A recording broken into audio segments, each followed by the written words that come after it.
Even in the founding era, you had Alexander Hamilton and the push for a big, powerful federal government.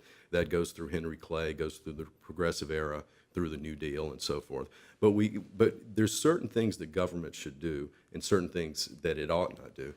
Too much power has been delegated to government where it's making all of these decisions in all of these critical areas when those decisions can be left up to individuals. So we have to figure out what's the right thing, what is it that government's capable of doing, and is the things it does, should they even qualify as regulation? Because a lot of times regulation makes us worse off, not better off. Well, let's boil it down. You've got the Congress, legislative branch, you've got the judiciary, you've got the president, the administration, and its agencies. But then what we're talking about now is what people come to view as the fourth branch of government. Right.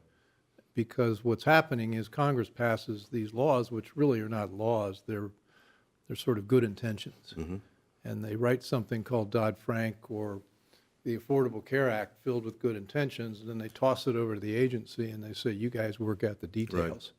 And so consequently, we don't have any oversight. We, meaning the voters, don't have oversights of what's happening there. I mean, and is Congress actually getting engaged with the REINS Act to do their job?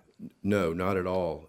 Here's the problem. What the REINS Act would effectively do is any major regulation that agencies put out would require, the REINS Act would require Congress to vote on that rule before it's effective. Right. And each of the last 3 Congresses has passed the REINS Act. However, the Senate has not. It's not been able to get through the Senate.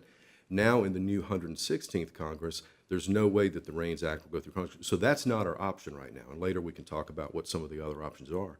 But that's one of the key problems. And you mentioned the number of rules.